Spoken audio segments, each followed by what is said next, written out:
We continue our rolling coverage, of course, as we head towards that medium-term budget policy statement scheduled for around 2 o'clock with Finance Minister Tito Mboweni. It is going to be one of keen interest, of course. Everything from reprioritization right through to land issues become ones that we will focus on. But I am joined by Yunus Carrim, who is the chairperson of the finance portfolio. Thank you so much for your time, Mr. Carrim. Let's perhaps talk about your expectations and your hopes to come out of this MTBPS. Well, obviously the key consideration would be how the budget, broadly at least, contributes towards economic growth, job creation and the reduction of inequalities.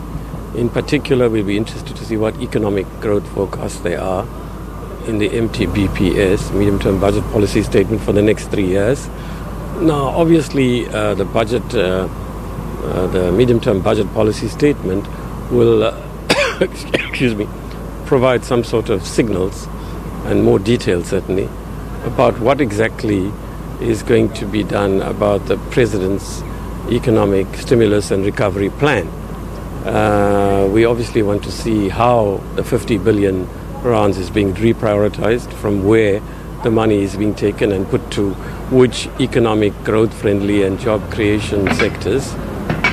We also obviously are concerned that we often declare these plans, economic growth plans, and then we don't deliver on it. So we're also going to establish, hopefully, over the next period, how government's going to monitor the implementation of this recovery plan and the stimulus package. And we ourselves, as a Standing Committee on Finance, in cooperation with other committees, will obviously seek to be far more effective in our oversight role. We want to stress that it's not government's responsibility alone to develop the economy and create jobs. We have to work with the private sector, labour, civil society and Parliament, of course. And we look forward to the outcomes of the investment conference. Here again, it'll be very important to see not just what the outcomes are, but how they're actually subsequently implemented. At the same time, growth becomes a questionable matter. One would argue that, we're growing too low to perhaps assist ourselves when it comes to things like reforms. We need to implement the reforms and perhaps implement them right now. Do you think we're at a stage now where we can finally say to ourselves, we will be making implementation a formidable part of that budgetary process and not just putting out plans as we often do? Yes, you're absolutely right. I think the ANC itself acknowledges that we fall short in implementation. It's been repeatedly said at our conferences. I think government also acknowledges it, so certainly does Parliament, including the ANC in Parliament.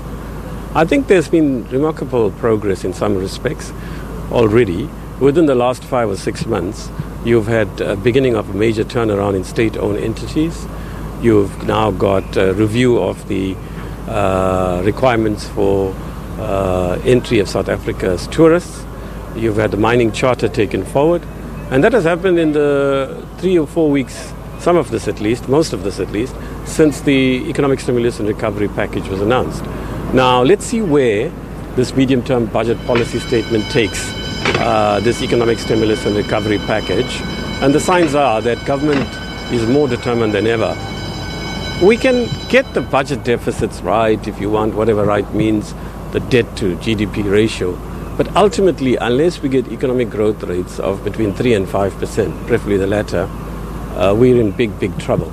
So we also feel that global investors are not likely to invest in South Africa if domestic investors are not. And the signs are so far that, in fact, domestic investors, notwithstanding the global climate that's not favorable, the trade wars that are pending, the huge debt of countries throughout the world, the increasing lack of interest in global investors in the emerging markets, with interest rates having gone up in the US and Europe.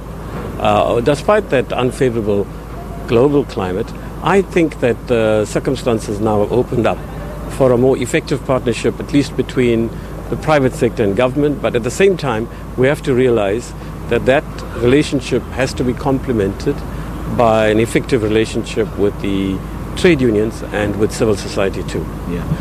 For you, does it concern you at all that it's a different finance minister that gets to read out the speech to the one who perhaps was in the process when budget was set out? If you know the current minister, as I think we do in different senses, he's unlikely to simply read out a speech.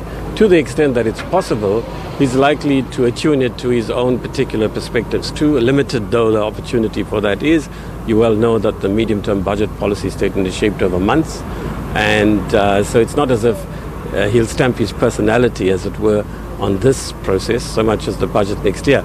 But it's not about stamping individual personalities. The collective process that both the ANC and government undergoes before a medium-term budget policy statement or a budget is finalized means that, yes, you can to some extent shape a medium-term budget policy statement and a budget, but mostly it's the collective efforts of your colleagues and yourself. Moreover, you also get directions, in a broad sense at least, from the ANC Lekgotlas in January and July, particularly the July one, which sets the broad framework for the priorities the governing party sees for the years ahead. And then it's for the Minister of Finance to shape a budget in cooperation with his colleagues within that framework. Yeah.